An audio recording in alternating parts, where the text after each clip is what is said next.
চাঞ্চল্যকর এবং মর্মান্তিক ঘটনা সামনে এসেছে। একটি 23 বছর বয়সী মেয়ে একজন অত্যন্ত প্রভাবশালী ব্যক্তির নিপীড়নে অতিষ্ঠ হয়ে আত্মহত্যা করেছে। মেঘনা চন্দ্র, যিনি একজন এয়ার হোস্টেস ছিলেন, উনি নিজের সুইসাইড নোটে হারমোনি গ্রুপের সিইও হরিশ পুরী এবং ওই একই কোম্পানির ম্যানেজিং ডিরেক্টর রেশমি সান্যাল, এই দুজনকেই নিজের আত্মহত্যার জন্য দায়ী করেছেন। মেঘনার চিঠি অনুযায়ী এই দুজন ওনাকে মেন্টালি আর ফিজিক্যালি টর্চার করতেন। হরিশ পুরী, যিনি কর্পোরেট জগতের একজন গণ্যমান্য ব্যক্তিত্ব, তিনি আজ পলাতক, আর পুলিশ যথাসম্ভব চেষ্টা করছে যাতে তাকে গ্রেপ্তার করা যায়।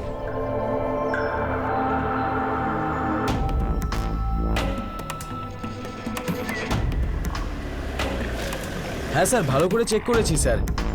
হরিশ পুরী এখনো নিজের বাংলোতে আসেনি।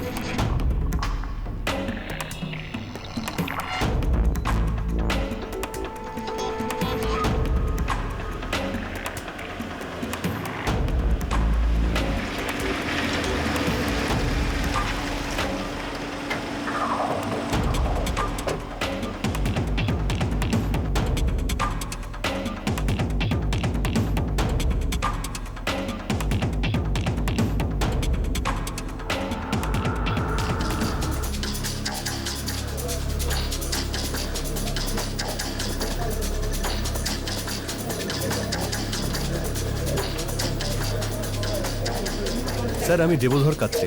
রাজেশ্বরীকে কোথায় পাবো? স্যার, আমি বলতে পারবো না।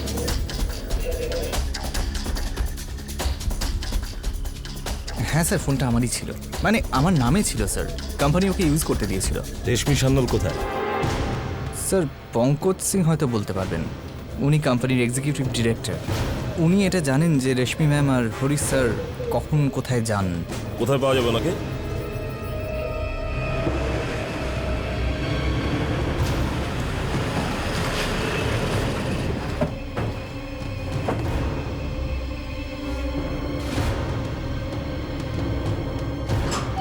আমিও সারাক্ষণ হরিশপুরীকে কন্ট্যাক্ট করার চেষ্টা করে যাচ্ছি স্যার, কিন্তু ওনার ফোনটা নট রিচেবল পাচ্ছি। বেশিক্ষণ নট রিচেবল থাকলে ওকে পলাতক ঘোষণা করা হবে।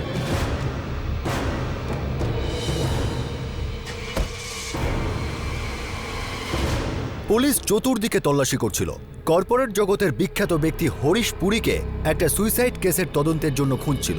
23 বছরের এক যুবতী মেঘনা চন্দ্র, যে আত্মহত্যা করার আগে তার চিঠিতে তাকে মৃত্যুর জন্য দায়ী করেছে। No foul play. পরিষ্কার যে মেয়েটি আত্মহত্যা করেছে। উইন্ড পাইপ পুরো চোখ হয়ে গেছে। এটা আত্মহত্যা নয়, আমার মেয়ের মৃত্যুর জন্য দায়ী হরিশ পুরী আর রেশমি সান্যাল। ও খুব ডিস্টার্ব ছিল, ভেতরে ভেতরেই গুমড়ে মরছিল। আমি জিজ্ঞেসও করেছিলাম, কিন্তু ও কিচ্ছু বলেনি আমাকে। একবার, শুধু একবার ও যদি আমাকে বলতো।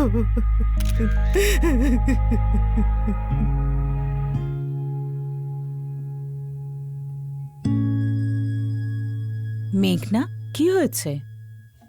খুব ডিস্টার্ব লাগছে আজকাল তোকে। না মা, আমি ঠিক আছি। কোথায় ঠিক আছিস? কিছুই তো খাচ্ছিস না। নে, একটা রুটি নে।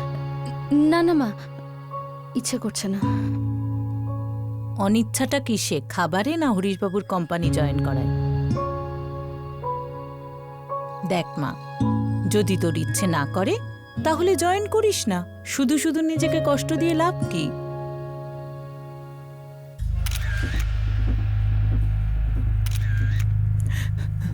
আমি পুনেতে ছিলাম যেদিন মেঘনার কল এসেছিল। ও খুব টেনশনে ছিল। আমি ওকে বলেছিলাম যে আমি কিছুক্ষণ বাদে ওকে কল করব।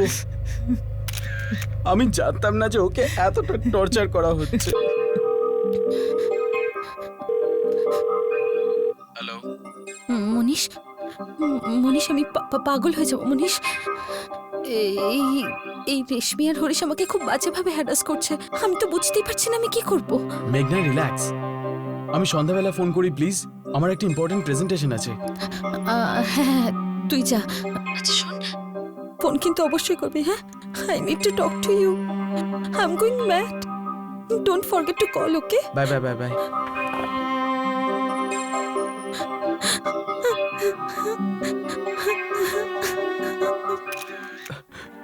বিরাট বড় ভুল হয়ে গেছে আমার। আমার প্রেজেন্টেশন কিছুক্ষণ পরেও হতে পারতো।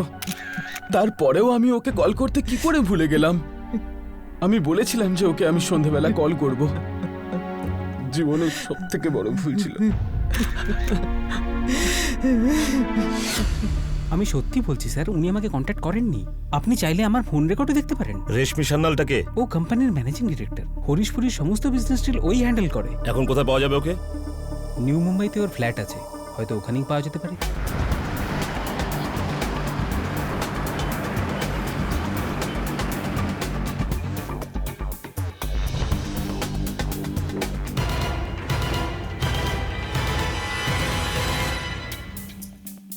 মেঘনা তার সুইসাইড নোটে দুইজনের নাম উল্লেখ করেছে, হরিশ পুরী আর রেশমি সান্যাল। আর দ্বিতীয় চিঠিটা ও এপ্রিলে লিখেছিল, তখনও ও আত্মহত্যার কথা ভাবছিল। এতেও দুজনের নাম উল্লেখ করেছে, হরিশ পুরী আর রেশমি সান্যাল। আমি জানি না ও এরকম কেন করেছে। আমি তো শুধু একজন এমপ্লয়ি। আমি শুধু হরিশ স্যারের অর্ডার ফলো করতাম। হরিশ স্যার কোথায় পাওয়া যাবে এই হরিশ স্যারকে? আমি জানি না। আমি তো নিজেই ওনাকে কন্ট্যাক্ট করার চেষ্টা করছি। মেঘনার উপর কেন প্রেশার দেওয়া হচ্ছিল? কোনো জোর করা হয়নি, এরকম কিছু হয়নি। আমি তো এইটা বুঝতে পারছি না এই সবকিছুর মধ্যে আমার নামটা কেন দেওয়া হয়েছে। স্বাভাবিক ব্যাপার, কিছু তো করেছিলেন। মেঘনা এত টেন্সড কেন ছিল? কেন ওকে এত বিরক্ত করা হচ্ছিল? কেন এত বড় একটা ডিসিশন নিল যে ওকে সুইসাইড করতে হলো? আর ও এই দুটো চিঠিতে শুধু দুজনের কথা উল্লেখ করেছে, হরিশ পুরী আর রেশমি সান্যাল। কেন?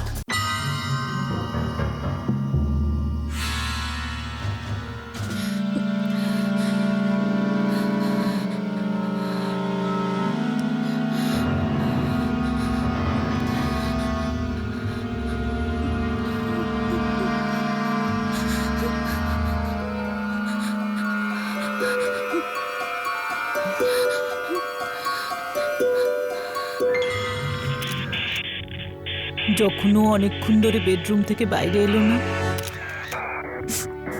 তখন আমাদের খুব চিন্তা হচ্ছিল। মেঘনা, মেঘনা দরজা খোল মা। মেঘনা, মেঘনা, মেঘনা।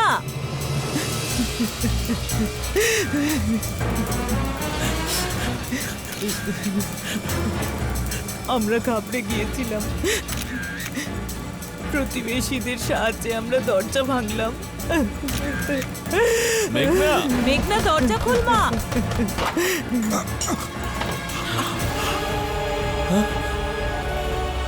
মেঘনা, মেঘনা।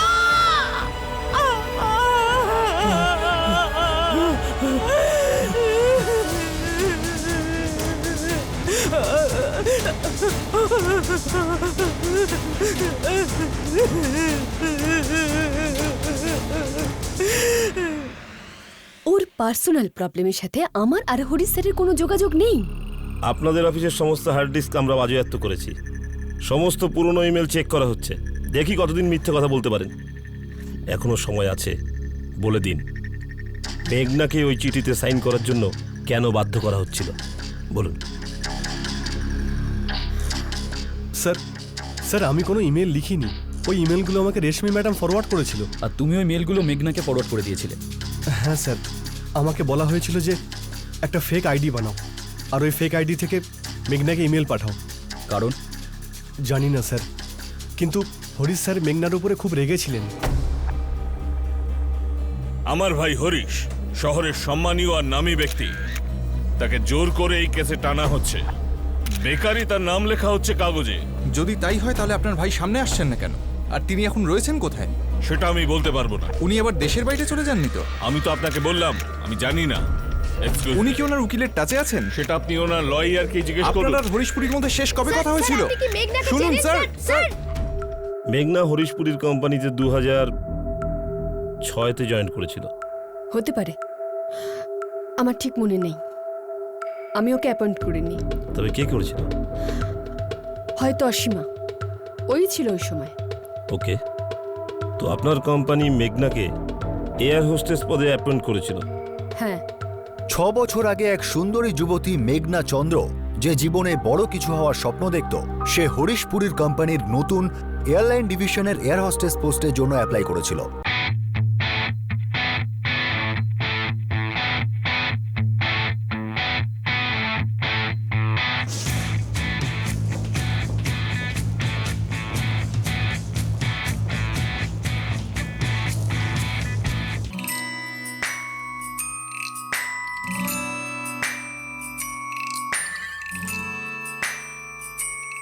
এখনো তো তোমার 18 বছর হতে 4 মাস বাকি আছে। Yes ma'am. তাহলে আর কটা দিন ওয়েট করছো না কেন? তোমার গ্র্যাজুয়েশনটাও কমপ্লিট করে নাও আর তারপর অ্যাপ্লাই করো। আমাদের এখানে ক্যাবিন ক্রু এর ইন্টারভিউ তো চলতেই থাকে। আসলে আমি আপনাদের অ্যাড দেখলাম, তাই ভাবলাম যে অ্যাপ্লাই করে দিই। হ্যাঁ, but you are too young sweetie. Okay ma'am. Hello মেঘনা, 1 minute. Yes sir. Ya okay. মেঘনা, তুমি জব পেয়ে গেছো। What ma'am? রিয়েলি? ইয়া। কিন্তু এক্ষুনি তো আপনি বললেন যে আমার 18 বছর হয়নি। হ্যাঁ, কিন্তু আমাদের বস হরিশ পুরীর এক্ষুনি ফোন এসেছিল আর উনি নিজে তোমাকে অ্যাপয়েন্ট করতে বলেছেন। আপনার বস? কিন্তু ওনার সঙ্গে তো আমার দেখাই হয়নি। উনি সমস্ত ইন্টারভিউ মনিটর করছেন সিসিটিভির মাধ্যমে।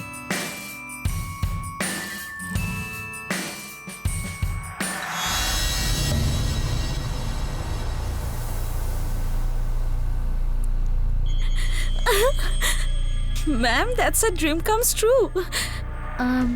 ম্যাম, আমি ওনাকে একবার থ্যাংক ইউ বলতে পারি? না মেঘনা, যদি উনি চান তাহলে নিজে ফোন করবেন। ওকে। ম্যাম, আমাকে কবে থেকে জয়েন করতে হবে? আমাদের কোম্পানির তরফ থেকে জয়েনিং লেটার তোমার কাছে খুব তাড়াতাড়ি পৌঁছে যাবে। That's great.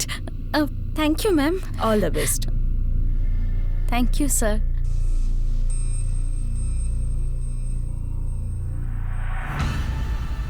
হরিশপুরীর কোম্পানির ব্যাপারগুলোতে পার্সোনাল ইন্টারেস্ট আছে। পার্সোনাল ইন্টারেস্ট, বিশেষ করে নিজের কোম্পানির মহিলা স্টাফেদের সিলেকশনে একটু বেশি ইন্টারেস্ট ছিল। স্যার একেবারেই নয় স্যার। সিসিটিভির মাধ্যমে উনি কোম্পানির এয়ার হোস্টেসদের ইন্টারভিউ দেখতেন, পার্সোনালি উনি সিলেক্ট করতেন, যেমন মেঘনাকে করেছিলেন। যদিও মেঘনার 18 বছর হয়নি। আমার মনে হয় ও প্রমিসিং ক্যান্ডিডেট ছিল সেই কারণের জন্য। ওই প্রমিসিং ক্যান্ডিডেট 6 বছরে এত সমস্যার মধ্যে পড়েছিল যে ও সুইসাইড করার সিদ্ধান্ত নেয় এবং তাতে তার বস হরিশ পুরীকে দায়ী করে। আমার পুরো বিশ্বাস আছে হরিশ পুরীর সাথে ওর কোনো না কোনো ব্যক্তিগত শত্রুতা ছিল, সেই জন্য অকারণেই ও সমস্ত তো ওর উপরে চাপিয়ে দিয়েছিল।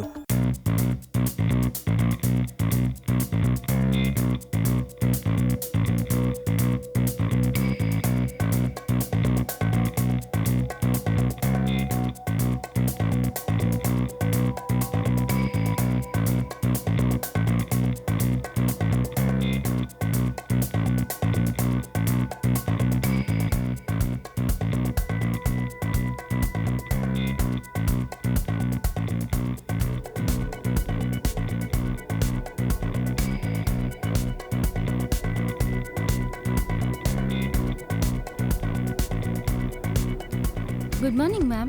Good morning. Come come. Thank you ma'am. So next উইকে তোমার 18th বার্থডে, তাই তো? ইয়া। আর ট্রেনিংয়ে তুমি সবাইকে ইমপ্রেস করেছো। Thank you so much ma'am. Harish sir তো তোমার উপর একটু বেশি ইমপ্রেসড হয়েছেন। তোমার বার্থডে 24 অক্টোবরে তো? Yes ma'am. হরিশ স্যার তার নিজের ফার্ম হাউসে তোমার জন্য একটা বিরাট বড় পার্টি অ্যারেঞ্জ করছেন, স্পেশালি ফর ইউ। রিয়েলি? তোমার ফিউচার খুবই ব্রাইট, অনেক দূর যাবে তুমি। মা, বাবা, আমি তো এখনো বিশ্বাসই করতে পারছি না যে হরিশ স্যার আমার বার্থডের জন্য নিজের ফার্ম হাউসে স্পেশাল পার্টি রেখেছেন।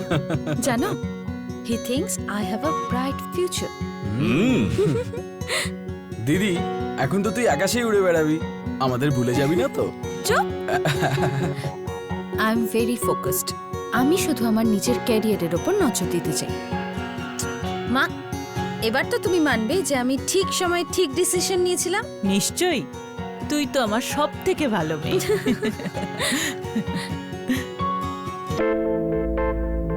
Happy birthday to you. Happy birthday dear Meghna.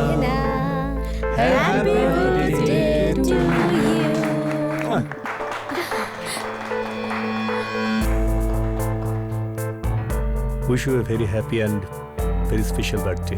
Thank you so much sir. Actually আমার তো এখনো বিশ্বাস হচ্ছে না যে আপনি এত বড় পার্টি দিয়েছেন আমার জন্য। এটা কি স্যার? তোমার নতুন গাড়ি তোমার নতুন বাংলোর সামনে তোমার জন্য অপেক্ষা করছে। A small gift. What sir? A car? আমার জন্য? Yes, flaming red. That is my favourite colour. No no sir, এটা আমি কি করে নেব? এটা অনেক বড় একটা গিফট। মেঘনা, এই গিফটটা তোমায় নিতেই হবে। যদি তুমি এই গিফটটা না নাও তাহলে আমার খুব খারাপ লাগবে। Sir, I don't know what to say. Don't say anything. কিচ্ছু বলো না, শুধু এনজয় করো। দেখো, এখন তুমি 18 বছরের হয়ে গেছো আর গাড়িও নিজেই চালাতে পারবে। আমাদের কোম্পানিতে কাজ করছো। The best, deserve the best.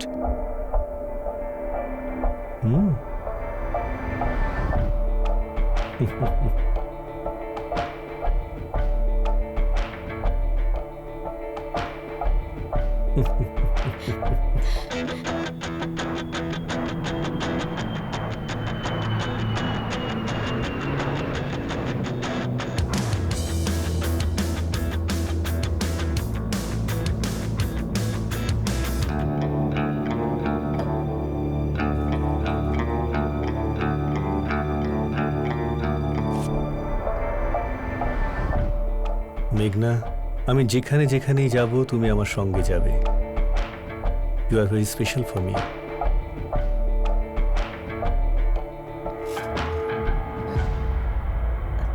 Ma'am, sir খুব ভালো, কিন্তু মাঝে মাঝে একটু ফিজিক্যাল হয়ে যান। আমি বুঝতেই পারি না যে আমি কিভাবে রিয়াক্ট করব। মেঘনা, স্যার তোমাকে নিয়ে অনেক কিছু ভাবেন। উনি সত্যিই বিশ্বাস করেন যে তোমার ফিউচার খুবই ব্রাইট। দেখো, স্যারের সবসময় খেয়াল রেখো, ওকে? তো ওনার নজর শুরু থেকেই মেঘনার উপর ছিল। এরকম কোনো ব্যাপারই নয়।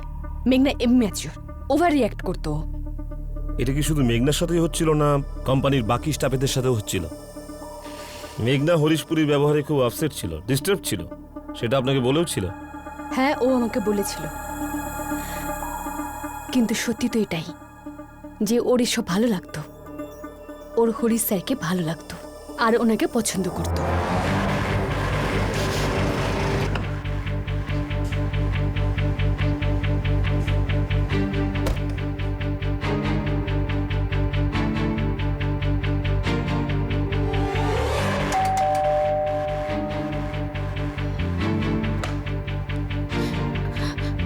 ও মাই গড, স্যার আপনি? What a surprise! আসুন না।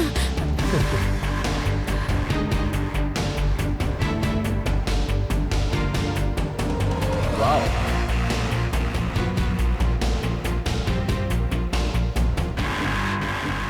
আচ্ছা বলুন হরিশবাবু, কি খাবেন আপনি? আগে কিছু না। এটা কি করে হয়? আজ আপনি প্রথমবার বাড়িতে এসেছেন, কিছু তো খেতেই হবে। বেশ, তবে এক কাপ চাই দিন। আচ্ছা। Wow sir, this is so cool. Thank you so much. You are welcome Manish. আজকাল তো ইয়াংস্টারদের কাছে লেটেস্ট গ্যাজেট থাকা খুব দরকার, তাই আমি ভাবলাম যে এটাই তোমার উপযুক্ত হবে।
I love you. আপনি আমাকে বিয়ে করবেন তো?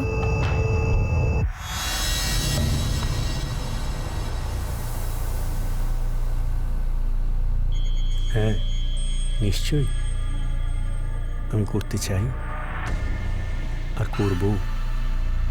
জানো মেঘনা, আমার যখন বিয়ে হয়েছিল আমার মাত্র 20 বছর বয়স।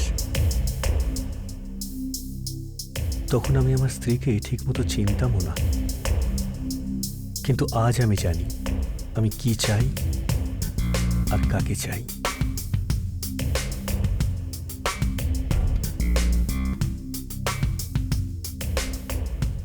আপনাদের কোম্পানির সমস্ত ফিমেল এমপ্লয়ীদের সাথে কি এরকমই হয়? আগে না, কখনোই না। আমিও তো ওই কোম্পানিরই একজন এমপ্লয়ি। হ্যাঁ, আপনি কাজ করতেন। আপনার বস হরিশ পুরীর কুকীর্তিগুলোকে লোকানোর কাজ। এটা ঠিক না। একদম ঠিক। হয়তো এটা মেঘনার বাবা মারাও জানেন না, কিন্তু এই চিঠিতেও পরিষ্কার লিখেছে 23শে নভেম্বর 2008, ডক্টর শ্বেতা কুলকার্নির ক্লিনিক। কিছু মনে পড়ছে? আপনার বস হরিশ পুরীর জন্য অনেক পাকা কাজ করতেন।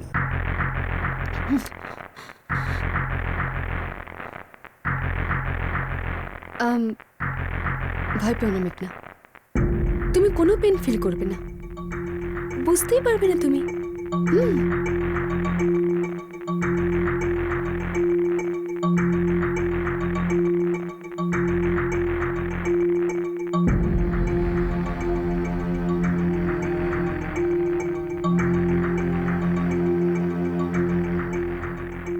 মেঘনা প্লিজ বল এটা সত্যি নয়। এটাই সত্যি। এখন আর আমার কাছে কোনো রাস্তা নেই। প্লিজ বিয়েটা করে নি। আমার বিয়ে আমার জীবনের সব থেকে বড় ভুল ছিল, কিন্তু এটাও সত্যি যে আজ আমার মেয়ে বড় হয়ে গেছে। ওর সামনে এখন গোটা জীবন পড়ে। যদি এখন আমরা দুজন বিয়ে করে নিই তবে ওর জীবনটা বরবাদ হয়ে যাবে। এতে ওর ভুলটা কোথায় বলো? খুব মিষ্টি মেয়ে ও, তুমি জানো তো ওকে। আমাকে তো ওর ফিউচারের কথাটাও ভাবতে হবে, বলো। হ্যাঁ,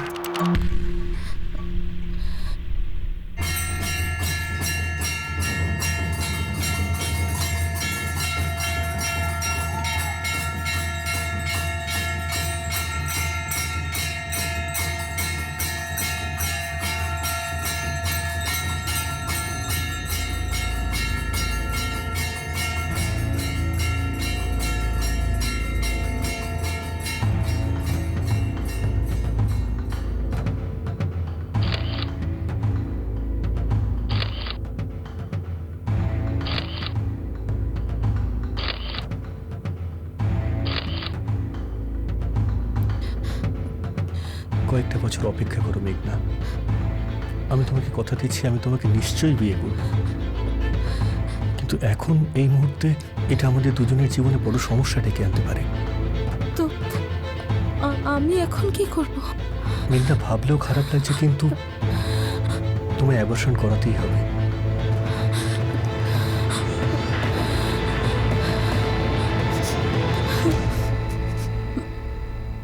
হরিশ স্যার মেঘনাকে ভালোবাসতেন। ওটা ভালোবাসা নয়, সেনসেশন। আমি বলছি না উনি ওকে ভালোবাসতেন। ভালোবাসা? ওকেও ফাঁসিয়ে রেখেছিল, পিছনে পড়েছিল। আগে না, উনি ওর খুব খেয়াল রাখতেন।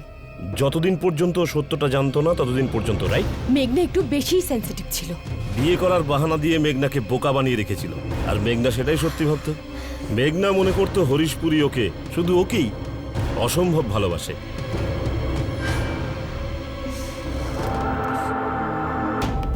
না স্যার, হরিশ পুরীর এখনো কোনো খোঁজ পাওয়া যায়নি স্যার।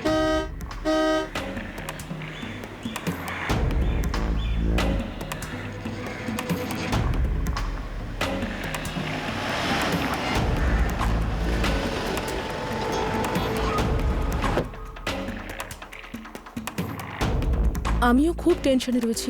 ও আমার সাথেও বেশ কয়েকদিন হলো কন্ট্যাক্ট করেনি, আর আমিও ওর সাথে কন্ট্যাক্ট করে উঠতে পারছি না। আর ওর ব্যাপারে তো কেউ কিছুই জানে না। নিজেদের সমস্ত আত্মীয় স্বজনকে খবর দিয়ে দিন।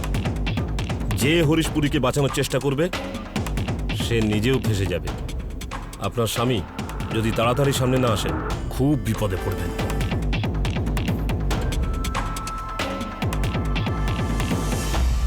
সমস্ত এয়ারপোর্টে অ্যালার্ট করে দাও। যদি কালকের মধ্যে ওর কোনো খোঁজ না পাওয়া যায় তাহলে বাধ্য হয়ে আমরা ওকে পলাতক ঘোষণা করব। স্যার আরেকটা কথা, অসীমা চৌধুরীকে খুঁজে পেয়েছি আমরা।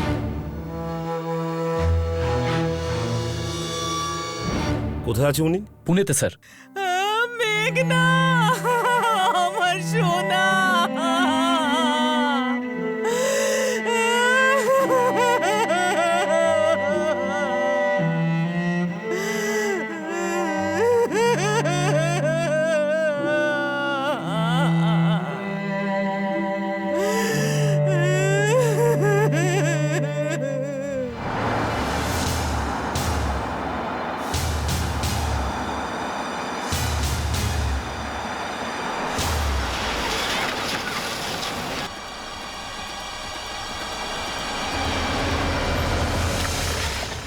দেখুন, আপনারা আমাকে অ্যারেস্ট করতে পারেন না। আমি তো আপনাকে আগেই বলেছি রেশমি, মেঘনা আর হরিশপুরের সাথে আমার কোনো যোগাযোগ নেই। আমি ওই কোম্পানি অনেক আগেই ছেড়ে দিয়েছি। আমরা আপনাকে অ্যারেস্ট করছি না, আপনাকে কিছু প্রশ্ন করার আছে, কোঅপারেট করুন। নিয়ে এসো। হরিশপুরি কোথায় লুকিয়ে থাকতে পারে? কোথায় পাওয়া যাবে? আমি তো আপনাকে আগেও বলেছি আমি ওই কোম্পানি 2 বছর আগে ছেড়ে দিয়েছি। কোম্পানি ছাড়ার কারণ কি ছিল? উনি যা চাইতেন তাতে আমি ইন্টারেস্টেড ছিলাম না। আর উনি ওনার সমস্ত ফিমেল এমপ্লয়ীদের কাছে একটাই জিনিস চান, সেটা সবাই জানে। মেঘনার ইন্টারভিউ আপনিই নিয়েছিলেন, আর হরিশপুরি নিজে বলেছিলেন ওকে অ্যাপয়েন্ট করার জন্য। আগে হ্যাঁ, কিন্তু ও সুইসাইডের পেছনে আমার কোনো হাত নেই। আপনি হরিশপুরিকে খুব ভালোভাবেই চিনতেন, জানতেন যে ফিমেল স্টাফকে ও কিভাবে ইউজ করে। তা সত্ত্বেও আপনি মেঘনাকে ওয়ার্ন করেননি কেন? আমি খামোখা ওয়ার্ন করতে যাব কেন? আমি তো শুধু আমার কাজ করেছি। ও যদি জেনে শুনে ওর জালে জড়িয়ে পড়ে, তাতে আমি কি করতে পারি? ও এতটাও অবুঝ ছিল না যে ও বুঝতে পারেনি হরিশ ওকে ফাঁসাতে চাইছে। আর ও তো ভাবনাকেও চিনত। ও খুব ভালো করে জানতো যে ও হরিশের জীবনে প্রথম আর শেষ মেয়ে নয়। এ ভাবনাটা কি? मेरा चैन वैन सब उजड़ा, जालिम नजर हटा ले। मेरा चैन वैन सब उजड़ा, जालिम नजर हटा ले। बर्बाद हो रहे हैं जी तेरे अपने शहर वाले। हाँ, मेरी अंगड़ाई न टूटे तू आजा, मेरी अंगड़ाई न टूटे तू आजा। कजरा रे कजरा रे तेरे कारे कारे नैना। कजरा रे तेरे कारे कारे नैना। ओ कजरा रे আমার সাথে কাজ করবে? কি কাজ করতে হবে স্যার? আমি অনেকগুলো কোম্পানির মালিক, আমারই কোনো একটা কোম্পানির হেড করে দেবো তোমাকে। এ ভাবনার গল্পটা কি? মেঘনা ওর সম্বন্ধে কি জানতো? স্যার 2009-এ হরিশের এয়ারলাইন কোম্পানি বন্ধ হয়ে যায়।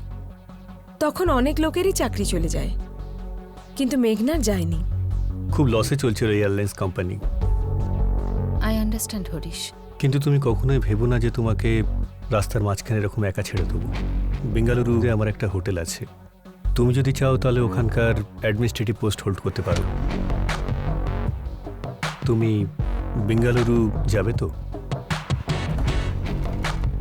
আমি ব্যাঙ্গালোরের ওই হোটেলটারই হসপিটালিটি ডিভিশনের ভাইস প্রেসিডেন্ট ছিলাম। আর ভাবনা ও কি করতো ওখানে? ও ওখানের জিএম ছিল, জেনারেল ম্যানেজার।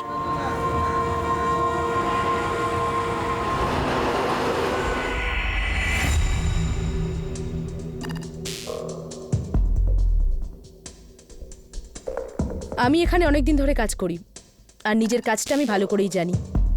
তোমার ইন্টারফারেন্সের কোনো দরকার নেই। আমিও তো এখানে কোনো ছুটি কাটাতে আসিনি, এটাই আমার চাকরি। একটা রেসপন্সিবিলিটি আমাকে দেওয়া হয়েছে, আর সেটা আমি সম্পূর্ণ করবই। যেই বদলটা আমার ঠিক মনে হয় সেটা আমি বদলাবই। তুমি কে হে, আর নিজেকে কি ভাবো তুমি? তোমার যদি মনে হয় যে তোমার স্মৃতিভ্রংশ হচ্ছে, তাহলে আমি তোমাকে মনে করিয়ে দিই, আমি এখানকার অ্যাডমিনিস্ট্রেটিভ ইনচার্জ। হতে পারো ইনচার্জ, কিন্তু আমি এখানকার জিএম। আর এখানে যদি কোনো কিছু পাল্টাতে হয় না, তাহলে তোমাকে আমার পারমিশন নিতে হবে, মনে রেখো।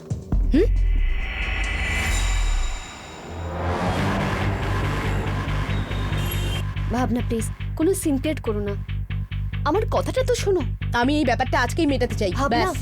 ভাবনা শোনো না, ভাবনা আরে এতে ঝামেলা শুধু শুধু বেড়ে যাবে। ভাবনা ভাবনা তুমি ওভার রিঅ্যাক্ট করছো, এতে ঝামেলা শুধু শুধু বেড়ে যাবে। যা হবার হোক, আজকে একটা ডিসিশন নিতেই হবে। ভাবনা ভাবনা কথাটা শোনো ভাবনা প্লিজ। অসীমা, তুমি আমার সঙ্গে রয়েছো না ওর সাথে?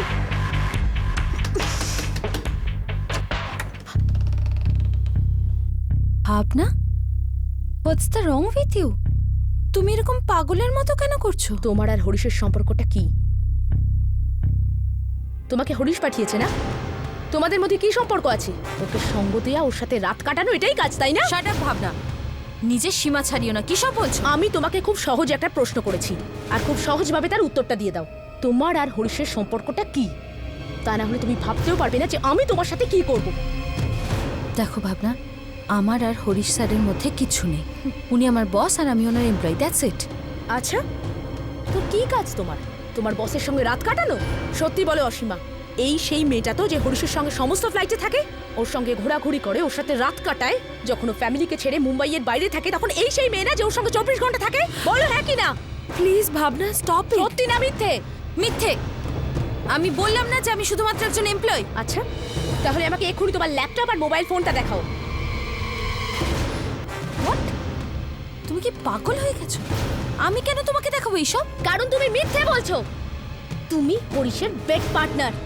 Enough Bhabna, for the last time, আমি শুধু এই কোম্পানির একজন employee. Don't you dare touch anything. Bhabna, কি ভাবিস তুই নিজেকে? ভাবনা, What are you doing? ছাড়ো। কি ভাবিস তুই নিজেকে? ভাবনা, আমাকে ভাবনা, তুমি শোনো, তুই আমার জায়গা নিবি? ভাবনা, তুমি পাগল হয়ে গেছো। কি করছো? Stop it. মেঘনা হরিশ স্যারের সাথে ওর সম্পর্কটা লুকোতে চাইছিল। ওর ভয় ছিল যে ভাবনা হয়তো গিয়ে সবকিছু হরিশের স্ত্রী মোহিনীকে বলে দেবে। শেষ পর্যন্ত থানা পুলিশ হয়। কিন্তু ভাবনা হরিশ আর মেঘনার রিলেশনশিপ নিয়ে এত আপসেট ছিল কেন?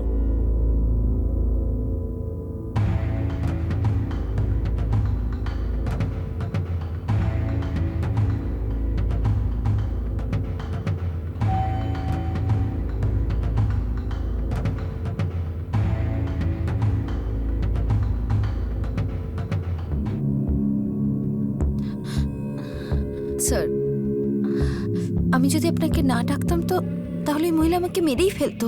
আপনারা দুজনেই হোটেলের সিনিয়র লেভেল ম্যানেজার, এই ধরনের হাতাহাতি কি কারণে? জানি না স্যার, আমি কিচ্ছু জানি না। ও হঠাৎই আশিমার সঙ্গে আমার রুমে এলো আর আমাকে মারধর করতে শুরু করলো। চেঞ্জ করে নিন, আপনাকে আমাদের সঙ্গে যেতে হবে।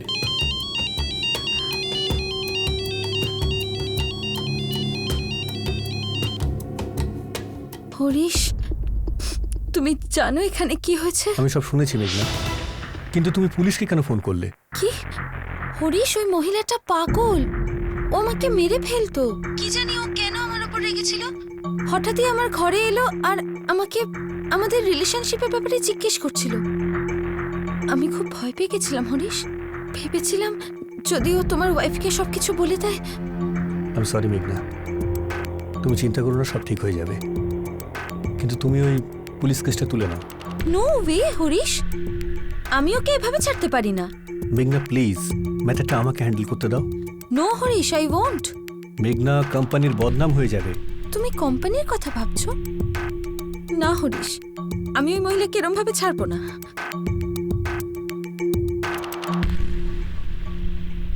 স্যার, আমি এখানে ডিসেম্বরে জয়েন করেছি। তখন থেকে ও আমার পেছনে পড়ে আছে। কিছু না কিছু নিয়ে আমার সঙ্গে ঝগড়া করতেই থাকে। আমি বহুদিন ধরে ব্যাপারটাকে ইগনোর করেছি। ভেবেছিলাম প্রফেশনাল সম্পর্কে এসব হতেই পারে, কোনো পার্সোনাল ঝগড়া বা শত্রুতা তো নেই। কিন্তু আজকে তো বাড়াবাড়ি করে ফেললো। জোর করে ও আমার রুমে ঢুকে পড়লো আর আমার বসের রিলেশন নিয়ে উল্টোপাল্টা প্রশ্ন করতে থাকলো। আর স্যার, তার মানে তো ও জোর করে আমাকে বদনাম করছে। বদনাম? আমি বলবো তুই কত নাম করেছিস? স্যার, এই মেয়েটা 1 নম্বরের ডাফার। ও মনে করে ও যে পোস্টটা পেয়েছে তার জন্য কোয়ালিফাইড, কিন্তু ও জানে না যে হরিশের কাছে ও একটা টাইম পাস। আর হ্যাঁ, আমি জিজ্ঞেস করেছিলাম ওকে ওর আর হরিশের সম্পর্কের ব্যাপারে। আমি জানতে পেরেছি যে ও হরিশের এয়ারলাইন ডিভিশনের এয়ার হোস্টেস ছিল, আর যখন এয়ারলাইন্স বন্ধ হয়ে গেল ওকে এখানে পাঠিয়ে দিল। কেন? কারণ ও হরিশের সঙ্গে রাত কাটায়। আর আমার পুরো অধিকার আছে এই প্রশ্নটা করার, কারণ আমি হরিশের ওয়াইফ। আই এম মিসেস ভাবনা পুরী।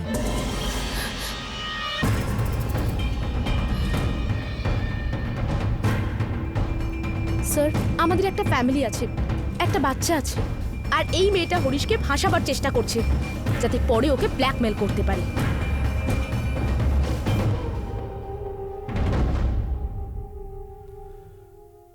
একটা আত্মহত্যা তদন্ত করতে গিয়ে সামনে এসে পড়ল কতগুলো ঘৃণ্য আর চমকপ্রদ সত্যি।